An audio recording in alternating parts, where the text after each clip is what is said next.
Le grand matin été Sud Radio 7h-10h, Benjamin Glaise, Laurie Leclerc. Sud Radio 8h13, l'invité ce matin, Othmane Nasrou, vice-président LR de la région Île-de-France et premier secrétaire général délégué des Républicains. Bonjour Othmane Nasrou. Bonjour. Merci d'être avec nous ce matin sur Sud Radio. Le remaniement ministériel, la rentrée parlementaire qui s'annonce tendue et la polémique provoquée par le patron de la police après la mise en examen de 4 policiers de la BAC à Marseille pour violence en marge des émeutes. On va revenir sur l'ensemble de ces sujets, mais d'abord Emmanuel Macron, invité du 13h de TF1 et de France 2 tout à l'heure depuis Nouméa en Nouvelle-Calédonie. 3 jours seulement, j'ai envie de dire, après son intervention lors du premier conseil des ministres post-remaniement. Comment expliquez-vous qu'il prenne la parole de manière aussi rapprochée ? Je crois qu'Emmanuel Macron essaye de combler un vide, un manque, et ce vide malheureusement n'est pas un vide de communication, au contraire, on a un trop-plein de communication, c'est un vide de cap politique. On ne sait pas où Emmanuel Macron veut mener le pays. Il a fait un remaniement pour rien, et je crains que tout à l'heure, il ne fasse une nouvelle intervention pour rien. Ce qu'on attend du président de la République, c'est de relever un certain nombre de défis, de faire un choix clair et de sortir de ce « en même temps » qui a entraîné le pays dans une impasse, dans une forme d'immobilisme où on passe notre temps à faire une chose et à la défaire le lendemain. Il faut qu'Emmanuel Macron choisisse désormais de s'attaquer à des vrais sujets. On a deux textes sur l'immigration déposés par les Républicains. Nous n'avons toujours pas de réponse sur ce qu'ils souhaitent en faire. Nous avons mis sur la table ces propositions concrètes pour reprendre la main sur nos flux migratoires. Il n'y a pas de discussion ouverte, il n'y a pas de réponse, rien, pas d'échange entre les LR et le gouvernement, la majorité ? Nous avons même interpellé directement le président de la République, Éric Ciotti, le président du parti, lui a écrit en lui disant que nous attendions sa position à lui, parce que si nous voulons réellement reprendre la main sur les flux migratoires et arrêter de faire semblant comme il le fait depuis 2017, voilà 2 textes précis, complets, qui sont sur la table. Nous ne savons pas aujourd'hui où il veut aller. Nous ne savons pas où il veut aller sur la question des finances publiques. Ce qu'on voit du budget est très préoccupant. Il a dépensé comme jamais. Aujourd'hui, le pays est dans une forme d'impasse financière. Ça, cela commence à devenir très inquiétant. On en sait plus sur le budget 2024. L'idée, quand même, c'est de mettre fin à la politique du chèque, très clairement. Donc là, on suit finalement votre orientation, ce que vous souhaitez. En aucun cas. Ce qu'on a, ce sont des paroles. Et ce qu'on voit dans les détails, c'est très peu de mesures d'économie. C'est un État qui dépense toujours plus sans compter. C'est un État qui prend toujours plus dans la poche des Français et qui, derrière, malheureusement, continue à avoir des services publics très dégradés. Et donc, on ne sort pas de cette impasse aujourd'hui. Donc, on a Emmanuel Macron qui, aujourd'hui, est dans la communication et refuse de s'attaquer aux vrais problèmes, aux vrais défis qui font qu'aujourd'hui, le pays est à la croisée des chemins. Après, l'idée, c'est peut-être, puisque vendredi, il a formulé quelques pistes pour un cap, très clairement, celui de l'indépendance du pays. Là, lors d'une interview, c'est l'occasion aussi de préciser justement les enjeux de ce cap qu'il a énoncé vendredi dernier. Moi, je ne l'ai pas entendu s'exprimer sur la réponse pénale en détail. On attend toujours les fameuses 15 000 places de prison qu'il avait promis en 2017. Il en a livré à peine 2000. Nous avons fait adopter un amendement, là aussi déposé par Éric Ciotti, pour qu'on puisse augmenter le nombre de places de prison dans notre pays. Il faut qu'on arrive réellement maintenant à s'attaquer aux vraies racines du problème. On a un problème de maîtrise des flux migratoires, on a un problème de réponse pénale et on a une dépense publique qui est totalement hors contrôle. Et sur tous ces sujets qui sont les sujets brûlants de la rentrée, pour l'instant, Emmanuel Macron n'apporte pas de réponse. Ça veut dire que la parole présidentielle ne compte plus, selon vous, aujourd'hui, celle d'Emmanuel Macron ? Je crois que la parole présidentielle est démonétisée parce que depuis 2017, nous avons ce en même temps que je vous ai décrit tout à l'heure et qui est vraiment une impasse pour le pays, c'est-à-dire cette volonté de dire à chacun ce qu'il a envie d'entendre. Ça ne peut pas marcher. On a besoin d'un cap très clair. Sur le nucléaire, il a fait tout et son contraire. Sur les finances publiques, sur les réformes structurelles dont le pays a besoin, il en annonce, il les retire, il les repousse, il les remet sur la table. On a besoin d'un cap clair, d'un cap de droite, parce que le pays aujourd'hui ne peut plus attendre ces réformes dont nous avons besoin. Suite aux émeutes que le pays a connues, Emmanuel Macron a déclaré, je le cite, que le risque de fragmentation, de division profonde de la nation est là. Vous partagez le constat du président de la République à ce sujet, Othmane Nasrou ? Oui, mais qui avait parlé de déconstruire l'histoire de France ? Qui avait dit qu'il n'y avait pas de culture française ? C'est Emmanuel Macron. Comment on fait aujourd'hui ? On refait une société où on vit avec les mêmes valeurs. Comment est-ce qu'on fait en sorte qu'il n'y ait pas de système de valeurs parallèles? Et c'est la réalité. Comment est-ce qu'on reprend la main sur des quartiers ? Donc il était dans le déni pour vous auparavant, jusqu'à présent ? Il est au niveau de l'action publique qui est menée, il est totalement dans le déni. On n'a pas encore aujourd'hui, la main de l'État malheureusement continue de trembler quand il s'agit de s'attaquer au trafic de drogue, de la ghettoisation. On a eu une loi sur le séparatisme qui a accouché d'une souris. On attend des mesures très fortes sur le respect de la laïcité, sur le respect des valeurs de la République. Et aujourd'hui, on a Emmanuel Macron qui, sur ces sujets, globalement, est très mal à l'aise, sur tout ce qui touche aux régaliens. Or, aujourd'hui, le pays est encore une fois au pied du mur sur le plan de la sécurité. Tous les indicateurs sont au rouge, les atteintes aux biens comme les atteintes aux personnes. Et on a, effectivement, ce qu'il appelle une décivilisation, mais ce qui est en réalité, de mon point de vue, une forme de désassimilation, c'est-à-dire une partie de notre jeunesse, malheureusement, qui ne se reconnaît plus dans les valeurs de la République. Il faut qu'aujourd'hui, on ait un cap très clair sur le plan politique pour reprendre la main sur ces sujets. Par rapport à ces émeutes, il disait il faut le temps aussi d'analyser, de réfléchir, puisque c'était il y a moins d'un mois. Pour vous, il est le temps d'agir, c'est-à-dire que c'est fini, le temps de la réflexion. On a dépassé ce cap-là déjà depuis longtemps. C'est surréaliste d'entendre de la part du président de la République ou de la première ministre qui avait dit aussi il faut prendre le temps d'un diagnostic clair. Des diagnostics, il y en a plein les bibliothèques. Il y a eu un nombre incalculable de rapports, de travaux de recherche sur ces phénomènes-là.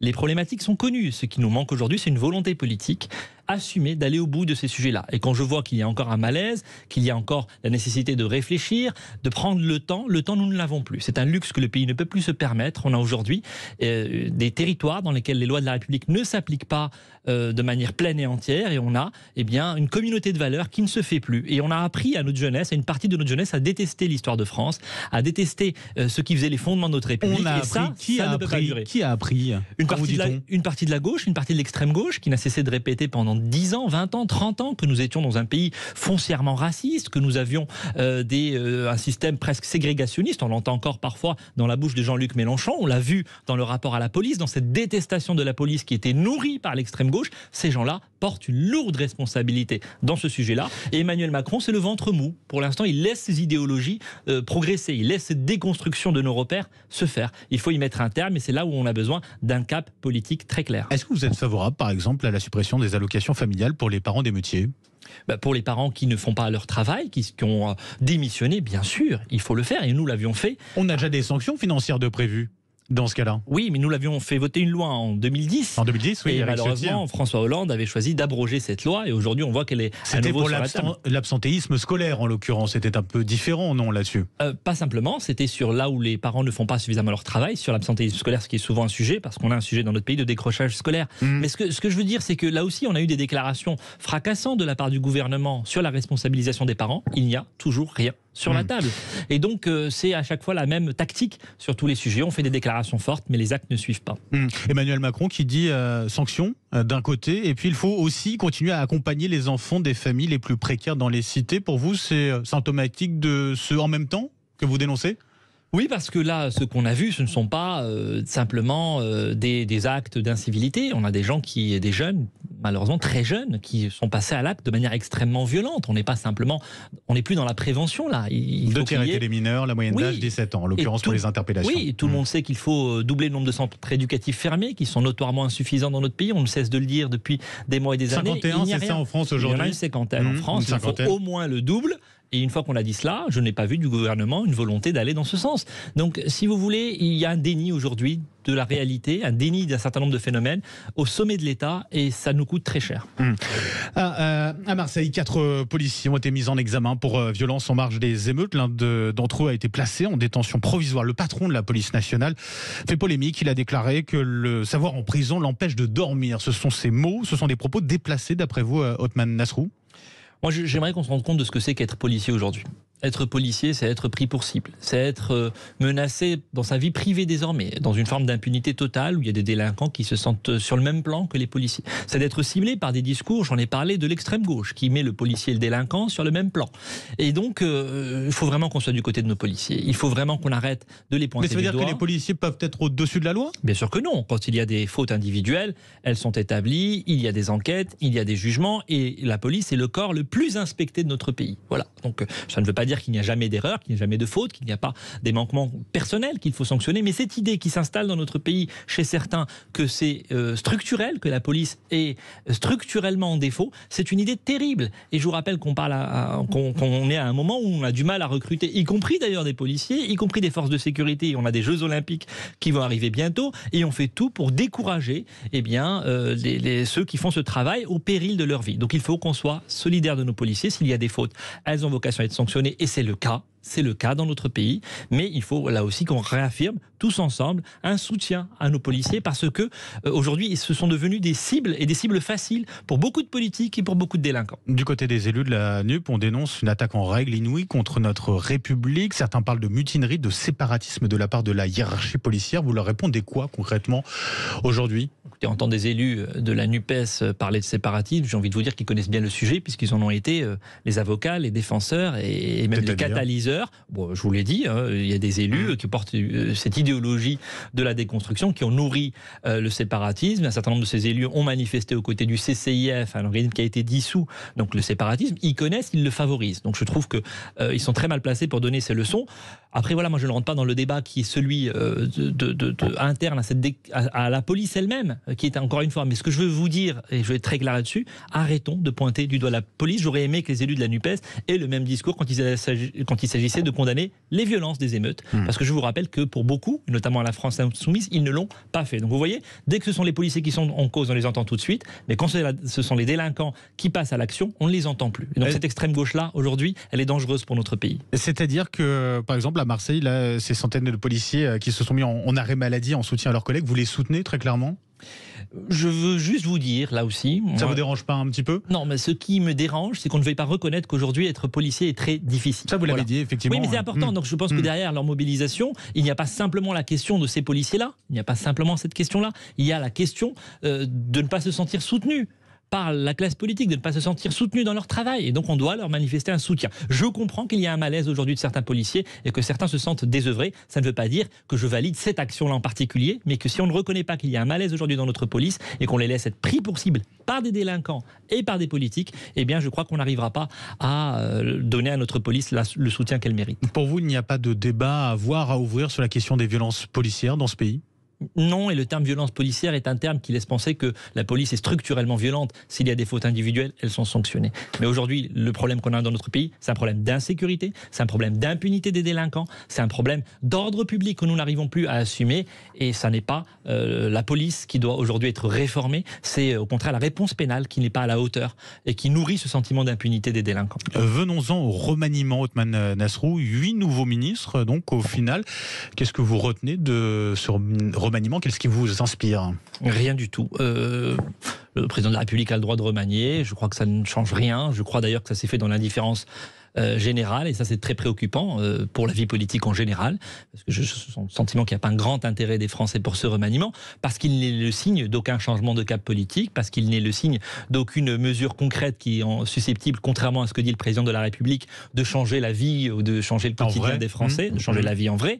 Moi, ce que je vois, ce sont des mesures de communication pour de faux. Donc on a changé quelques postes, mais je ne vois pas en quoi nous allons régler avec cela la question de la maîtrise des flux migratoires, la question de la réponse pénale dont on parle depuis tout à l'heure, la question des déficits qui sont abyssaux dans notre pays. Rendez-vous compte que dans le même temps, nous allons être le dernier pays d'Europe à revenir sous la barre des 3% en matière de déficit. Les derniers d'Europe. Moi, je ne me satisfais pas qu'on soit dans notre pays, bien qu'on soit en Europe, le dernier pays à atteindre les résultats que nous avons décidés collectivement en Europe. L'Espagne le fera dès l'année prochaine, l'Italie en 2025, et nous, peut-être qu'on y arrivera en 2027. C'est lamentable, et c'est là-dessus que j'attends une action du gouvernement et du président de la République, pas sur un mercato gouvernemental qui a finalement peu d'intérêt. Emmanuel Macron pourtant évoquait un choix fort à propos d'Elisabeth Borne, maintenue au poste de Première ministre. C'est pas un choix fort selon vous, à ce sujet? Je ne vois pas les choix forts que cette nomination, ce maintien est censé traduire. Je ne vois pas les politiques fortes qui sont attendues pour le pays. Je ne vois Elle pas a réussi à faire passer quand même une réforme des retraites assez impopulaire finalement, que vous auriez souhaité d'ailleurs au moment où vous étiez au gouvernement, où les LR, où l'UMP était au gouvernement. Oui, que nous avons soutenu dans notre grande majorité, dans un esprit de responsabilité, parce que le pays avait besoin de cette réforme. Et je ne serais pas cohérent avec ce que je vous dis depuis tout à l'heure si je vous disais qu'il ne fallait pas qu'on travaille plus longtemps pour financer notre régime de retraite. mais on attend tellement d'autres réformes, on en attend tellement depuis 2017, elles n'arrivent toujours pas. Et je vous l'ai dit, sur la responsabilisation des parents suite aux émeutes, Elisabeth Borne nous dit qu'il faut attendre. Sur la politique de sanction des mineurs, elle nous dit que le garde des Sceaux est en train de consulter. Sur les émeutes, elle nous dit qu'il faut prendre le temps du diagnostic. Par exemple, il faudrait abaisser justement la majorité pénale Évidemment, ouais. Évidemment qu'il faut au moins l'abaisser. Évidemment, il faut qu'elle soit à 16 ans, il faut absolument qu'il y ait faire sauter cette excuse de minorité aujourd'hui, puisqu'on a des jeunes qui passent à l'acte. On a eu un enfant de 10 ans qui passait à l'acte, qui a été interpellé. C'est totalement surréaliste. Aujourd'hui, la question des mineurs n'est plus la même dans notre pays. Que dit Elisabeth Borne sur ce sujet-là? On l'attend toujours. Et on est, je pense, fatigué d'attendre parce que le pays ne peut plus se permettre ce luxe d'être dans l'attentisme. Un mot pour finir sur les Jeux Olympiques et Paralympiques de Paris 2024. Mercredi, nous serons à 1 an de la cérémonie d'ouverture. Je rappelle, Othmane Nasrou, vous êtes vice-président de la région Île-de-France. Alors, on a pas mal de questions qui se posent encore. Recrutement, installation, travaux, sécurité. Est-ce qu'on est dans les temps aujourd'hui, selon vous? On est dans les temps, même si bien sûr le temps presse et qu'il faut que, et à partir de maintenant, chaque jour est compté et chaque jour est important. Et je souhaite bien sûr que ces Jeux soient un formidable succès. Nous avons des défis majeurs en matière d'accueil, de sécurité. La région que je représente y prend toute sa part. On y est très engagé, on y consacre des moyens importants. Mais il y a beaucoup d'aspects qui relèvent aussi de l'État, principalement. Je pense évidemment à la question de la sécurité, qui est une question essentielle. Qui est une inquiétude pour vous, mais qui est toujours une inquiétude quand on voit ce qui s'est passé au Stade de France il n'y a pas si longtemps. Et je ne veux pas qu'on ait des scènes comme sur la finale de la Ligue des Champions. Il y a plus d'un an. Là aussi, il y avait une forme de déni ensuite sur l'analyse qu'il fallait en faire. Moi, je ne suis pas dans le déni. Ça va être une vitrine très importante pour notre pays. Il faut que ce soit réussi, il faut que tout soit impeccable. Et donc, je sais que l'État, pour le coup, est très mobilisé aussi. Et j'espère que nous allons y arriver. Je crois que nous allons y arriver parce que c'est un défi majeur pour notre pays que nous ne pouvons pas nous permettre de ne pas donner une image absolument impeccable au monde entier à l'occasion de ces Jeux Olympiques et Paralympiques. Et puis avant cela, il y aura aussi la Coupe du Monde, bien sûr, à suivre sur Sud Radio. Othmane Nasrou, vice-président donc de la région Île-de-France, par ailleurs premier secrétaire général délégué DLR. Merci d'avoir été avec nous ce matin sur Sud Radio. Bonne journée à vous. Dans un instant, cette innovation pour suivre de meilleure façon les patients, faire le lien entre les professionnels et ceci, une plateforme qui existe pour les malades chroniques. On en parle dans 10 minutes et il est 8h30 sur Sud Radio.